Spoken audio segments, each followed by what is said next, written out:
El Nuevo Testamento no nos enseña casi nada sobre los llamados años perdidos de Jesús, ese periodo entre su nacimiento y el comienzo de su ministerio público cuando tenía cerca de 30 años. Ese silencio nos deja preguntándonos cómo fue su vida mientras crecía en Nazaret, donde suponemos que trabajaba en el taller de carpintería de su padre terrenal, José. Solo recibimos dos relatos de los eventos que sucedieron entre su dedicación en el templo y su bautismo. El primero es la huida de su familia a Egipto poco después de su nacimiento, donde permanecieron hasta la muerte de Herodes el Grande.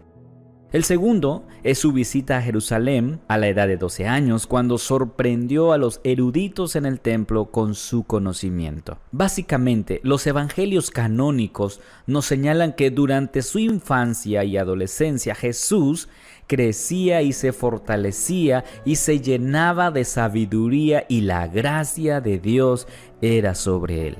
Sin embargo, se nos da un breve vistazo a esa sabiduría en el relato de Lucas sobre la visita de Jesús al templo. Lucas escribió: Iban sus padres todos los años a Jerusalén en la fiesta de la Pascua, y cuando tuvo 12 años, subieron a Jerusalén conforme a la costumbre de la fiesta. Al regresar ellos, acabada la fiesta, se quedó el niño Jesús en Jerusalén sin que lo supiesen José y su madre. Y pensando que estaba entre la compañía, anduvieron camino de un día y le buscaban entre los parientes y los conocidos. Pero como no le hallaron, volvieron a Jerusalén buscándole.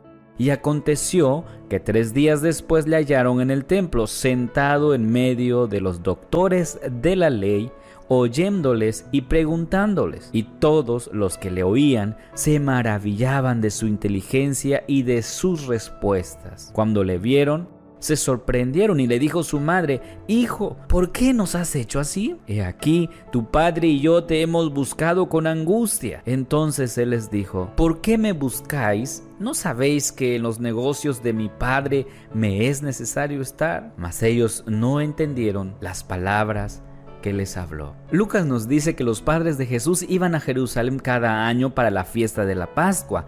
La gente viajaba largos trayectos para la Pascua y la familia de Jesús venía de Nazaret, a unas 70 millas de distancia. Es posible que llevaran a Jesús cuando era más joven, pero era habitual que 1 año o 2 años de que un niño cumpliera 13 años, su familia lo llevara al templo para que se acostumbrara a los procedimientos que seguirían en su bar mitzvah. Después de la fiesta, María y José salieron de Jerusalén sin saber exactamente dónde estaba Jesús. Cuando las familias iban a Jerusalén para la fiesta, usualmente viajaban en grandes grupos de parientes y conocidos.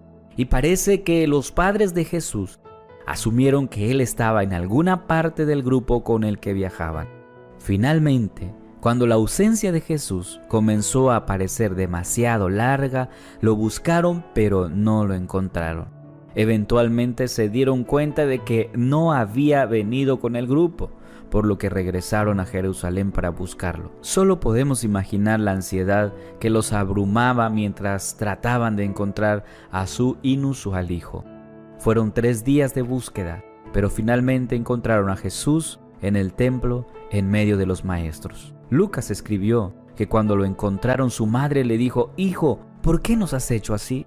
He aquí, tu padre y yo te hemos buscado con angustia. Bueno, aquí hay un incidente que podría usarse para argumentar en contra de la ausencia de pecado en Jesús. Al parecer, su comportamiento había contrariado a María. Ella vio su permanencia en el templo como una desconsiderada ofensa hacia ella, su esposo y toda la familia. Cuando Jesús escuchó esta pregunta acusadora, respondió: ¿Por qué me buscabais? ¿No sabías que en los negocios de mi padre me es necesario estar? Él estaba diciendo, de hecho, deberías haber sabido dónde estaba, no debiste haber tenido que buscarme. Sin embargo, ellos no entendieron las palabras que les habló. Es decir, hubo un problema de conocimiento. María y José no sabían por qué él estaba haciendo lo que estaba haciendo. Da la sensación de que Jesús estaba reprendiendo a su madre de manera suave y cortés por no saber lo que debería haber sabido, particularmente a la luz de toda la revelación que ella había recibido, especialmente en el momento de su anunciación. Ella había estado meditando y considerando estas cosas durante años, preguntándose sobre el destino de su hijo, el mensaje que le había dado el ángel Gabriel, el significado del nacimiento virginal y las palabras de Simeón y la profetisa Ana. Cuando Jesús habló de los negocios de mi Padre, Él estaba hablando evidentemente de su Padre Celestial. Estas palabras también nos dan una idea de su obra. Incluso a los 12 años, en su creciente conciencia de su tarea en la tierra, sabía que tenía una obra que realizar para su Padre, y esa obra tenía que ver con el templo y las cosas que se discutían allí. Hay una cierta subordinación entre el Hijo y el Padre en la Trinidad. Los teólogos hablan de las distinciones económicas en la Trinidad, las distinciones que tienen que ver con la obra de Dios.